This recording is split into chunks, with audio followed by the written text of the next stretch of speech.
Voltamos para o segundo bloco do programa de hoje. O programa Eureka, série Profissões, abordando a área de ciências humanas, do profissional de contabilidade. Ao longo do primeiro bloco, o nosso profissional presente conosco traçou para nós, em linhas gerais, o mercado de trabalho para o profissional de contabilidade. Nesse segundo bloco, ele vai passar para nós algumas indicações de leitura e também de produções cinematográficas. Mas antes, você estava traçando uma ideia sobre esse amplo mercado de trabalho para o profissional graduado em contabilidade ou então profissionais que fizeram o curso técnico em contabilidade quando era possível exercer a profissão e ter o registro profissional para exercer essa profissão. Você estava nos contando, ou você iria começar a contar para nós sobre um seminário, um simpósio internacional. Como foi isso, Luiz? Eu gostaria de falar, principalmente pelo público que pode estar assistindo, estudantes ou profissionais aí ainda não encaminhados, que há boas oportunidades, inclusive no exterior, né? Então, recentemente, o Canadá, representado pelo seu consulado, esteve no Conselho Regional de Contabilidade, divulgando oportunidades de trabalho para os profissionais da contabilidade que o Canadá está precisando, né? Isso desperta muitas vezes o interesse, né? Como uma oportunidade não só de trabalho, mas como uma oportunidade de vida. Então, de morar num país estrangeiro, de conhecer uma outra língua. Então, a profissão de contabilidade ela está bastante valorizada e essa procura pelos canadenses por profissionais da contabilidade aqui do Brasil reforçam isso, e eu gostaria de ressaltar essa oportunidade que de repente pode encantar bastante gente. Que há essa possibilidade também de trabalho no exterior. Sim. Embora na área de contabilidade, a contabilidade fica muito restrita à legislação de um país. E aí esse profissional também precisa entender bastante das legislações de outros países, ou existe uma regra geral comum para isso? Legal, você tocou num ponto importante. O Brasil se adequou recentemente às IFRS. Essa sigla, ela é uma sigla que identifica um padrão internacional de contabilidade. Podemos resumir assim. É bem mais complexo do que isso, mas poderia resumir assim. É um padrão internacional de contabilidade, então esse padrão que hoje é utilizado no Brasil há alguns poucos anos, é utilizado em diversos outros países, né? Então, apesar de existir legislações diferentes, obviamente, em cada um dos países, aqui mesmo no Brasil, a legislação tributária em cada estado é diferente, mas possibilita uma uniformidade de conhecimento. Então, as regras essenciais são seguidas em diversos países. Isso possibilita também uma globalização, se a gente pode chamar assim, do conhecimento, propicia maior facilidade de adaptação pelo profissional de contabilidade daqui para países estrangeiros, assim também como possibilita que estrangeiros, empresas estrangeiras, possam se adaptar melhor às nossas normas aqui no Brasil. Então, é uma unificação de conceitos, vamos dizer assim. Há algum órgão internacional que agregue os profissionais de contabilidade e que regulamentem, digamos assim, essas regras gerais? É isso? A regulamentação da profissão é uma particularidade de cada país. No Brasil, a profissão de contabilidade é regulada pelo Conselho Federal de Contabilidade, é uma autarquia que ela se replica em cada um dos estados através dos conselhos regionais de contabilidade, e há normas internacionais de contabilidade não são necessariamente para a profissão, mas sim como as demonstrações contábeis das empresas devem ser apresentadas. Então, os requisitos para o exercício da profissão é prerrogativa de cada país, mas a forma de apresentação dos documentos contábeis, a forma de consolidar as informações, há inúmeras. E o Brasil se ingressou nesse padrão IFRS há alguns anos, e isso daí possibilitou, então, essa unificação de conceitos que eu comentei há pouco. Luiz, eu gostaria então agora que você indicasse para nós aquelas leituras iniciais de aproximação para quem está com a tendência em optar pelo curso de graduação em Ciências Contábeis. Quais são as leituras que você poderia indicar?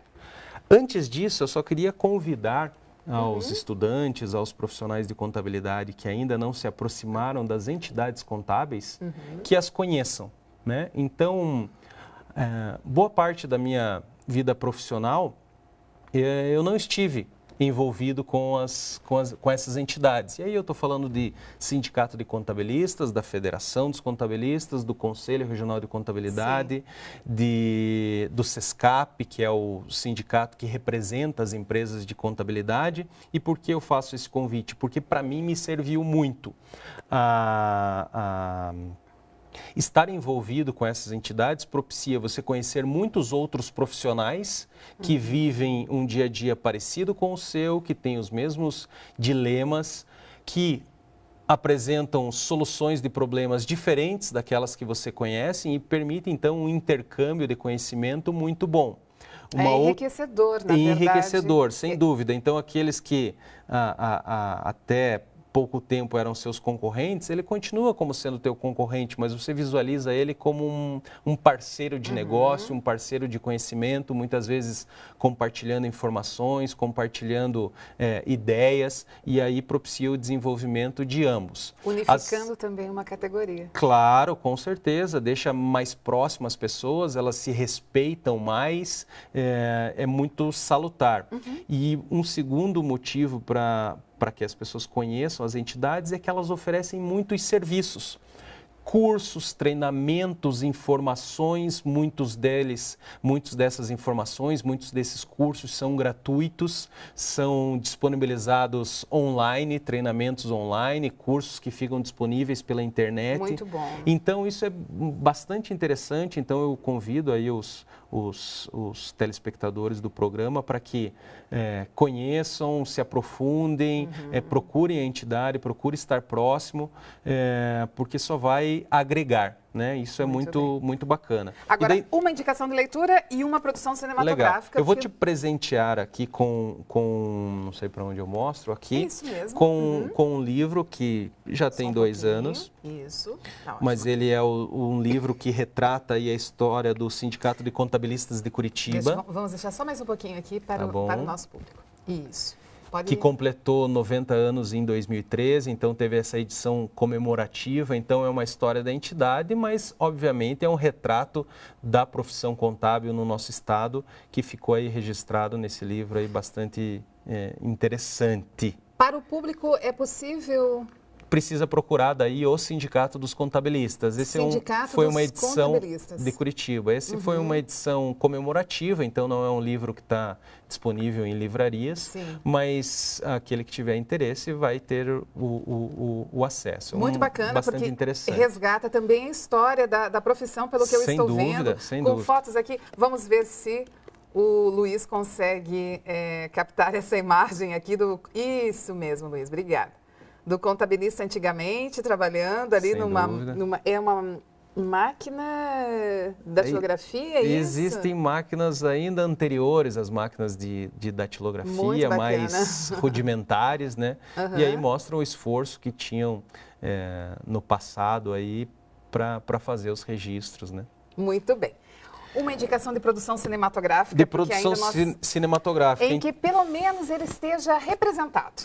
Então, quando você me pediu essa indicação, eu lembrei de um filme chamado Um Sonho de Liberdade. Um Sonho de Liberdade. Esse filme, ele não é um filme sobre a profissão contábil, mas ele mostra como numa situação bastante peculiar, então um bancário, ele acabou sendo preso injustamente por prisão, foi condenado à prisão perpétua e injustamente, nada relacionado à sua profissão, por um crime que ele não cometeu, mas ele acabou sendo condenado. E lá dentro do presídio, onde ele ficou condenado a passar o resto da sua vida, ele começou a exercer a profissão de contador lá dentro, prestando serviços para os funcionários, para os servidores daquele presídio e até o o diretor do presídio também se serviu dos serviços que ele oferecia, porque ele tinha um conhecimento muito avançado,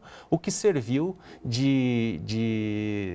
como um meio de sobrevivência dele dentro daquele ambiente muito ruim, obviamente, mas aquilo serviu de estímulo para ele como desenvolvimento do trabalho, e ele pôde ser valorizado, mesmo num ambiente tão ruim, né, como é um presídio, ele pôde ainda ser lá uma autoridade e continuar exercendo a sua profissão. Muito bem. Há alguns filmes que retratam a profissão de contabilidade de forma incorreta. Isso é bastante importante destacar, como em casos aí da quebra da crise financeira americana, onde alguns bancos, algumas empresas tiveram problemas na justiça, com fraudes nos seus números, mas isso retrata, bastante importante destacar, eu faço questão de retratar que esses profissionais que colaboraram para esses maus negócios são a exceção. Né? Então... Sim, assim, a ética profissional. Claro, sem dúvida. Profissionais de todas as áreas que vão optar pela não ética. Exatamente. Luiz, nós precisamos encerrar o programa, mas eu agradeço muitíssimo a sua participação, os seus esclarecimentos para o nosso público, para aqueles interessados em ingressar na instituição de ensino superior na área de ciências contábeis.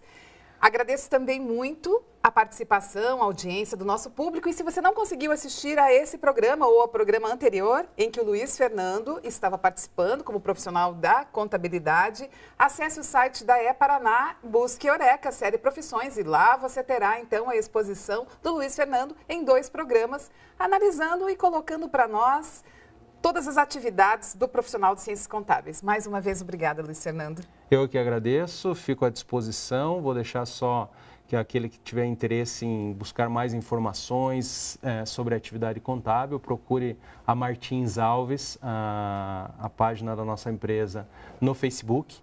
E lá os estudantes, os profissionais vão ter muitos recursos que podem ser utilizados aí para a sua profissão. Muito bem, obrigada. Obrigada pela participação. Até o próximo programa.